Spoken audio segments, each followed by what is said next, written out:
In the previous video, we saw how child labor affects the child, so someone needs to do something about it. This is where NGO steps in. What are NGOs? NGOs are non-government organizations. This means that they have no government interference. They are non-profitable organizations.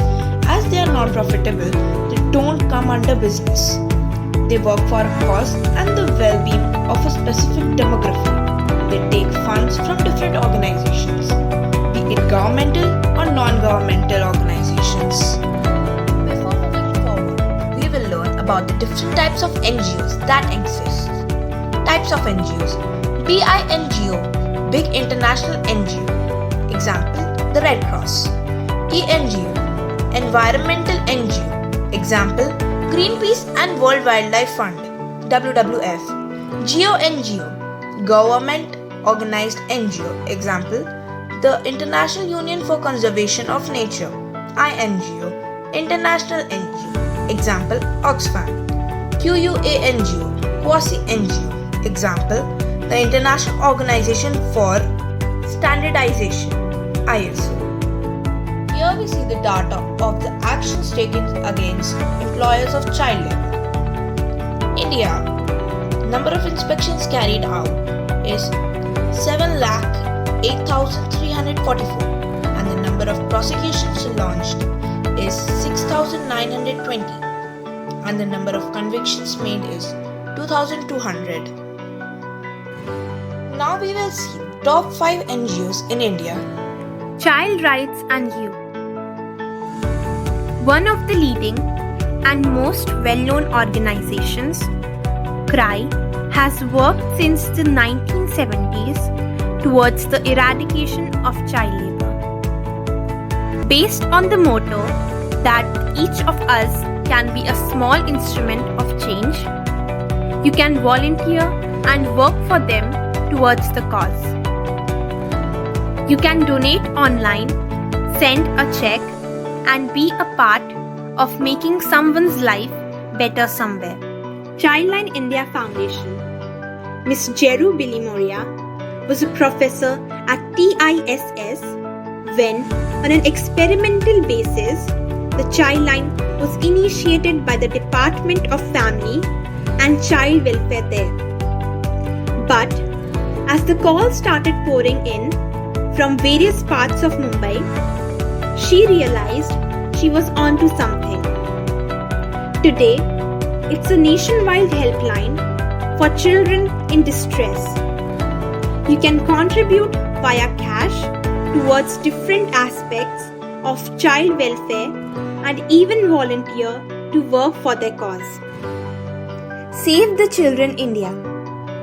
Started in 2008 and registered as Bal Raksha Bharat, the institution strives towards policy making in collaboration with Indian and international government bodies to improve health and education systems. The funds received by the organization are used to get children out of child labor, child marriage, child pregnancies, abuse, and emergency situations. Donations are accepted, and if you hold the power and knowledge to help them with partners or can be one, you could be a hero to many lives. SOS Children's Villages, India. Working with abandoned children and orphans, this institution tries to bring children under a protected umbrella. One can donate towards a child's particular needs like clothes or a particular extracurricular activity, and a progress report will be sent to the donor accordingly. It can be an open or a closed donation, meaning you can personally interact with your ward if you wish to. Bachpan Bachao Andolan. An example of grassroots movements, Bachpan Bachao Andolan has been the aid of 83,500 victims. Established in 1980, the organization works towards rescuing and rehabilitating children who have been subjected to trafficking and child labor. Donations from Indian and foreign residents are welcome. Now, the big question comes: how are NGOs operated? NGOs are voluntary groups created by like-minded people who want to help serve society. They function as autonomous bodies having only a little or no government interference. NGOs are a set of rules, regulations and policies depending on their causes. NGOs are not profit-making or profit-sharing companies. Rather, they help in empowering and bettering our society. They generate, create and manage their funds via contributions and donations from the public. And this chart shows the distribution of expenditure of the funds of an NGO.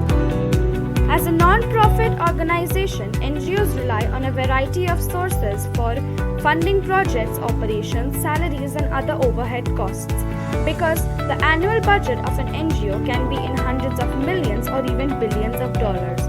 Fundraising efforts are important for an NGO's existence and success. Funding sources include membership dues, the sale of goods and services, private sector for-profit companies, philanthropic foundations, grants from local, state and federal agencies, and private donations. Nowadays, as the world is progressing, there are many flaws and people are affected like child labor, health, starvation, etc. NGOs work against them, and if we overcome them, it will have a great impact for future generations. So, as they work towards improving situation, we, being the citizens of India, can donate money. It will be a great help for the NGO. Inequalities are so ingrained in certain places and towns, and essential amenities, including healthcare, education, and sanitation, are so lacking that an NGO may spend a lifetime working in just that one area.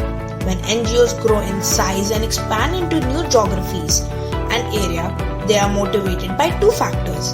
In some circumstances, the local or state government urges them to go to places where they know they are needed. In others, the organization will determine where to go next based on its own work and research, such as identifying area with the weakest development indicators.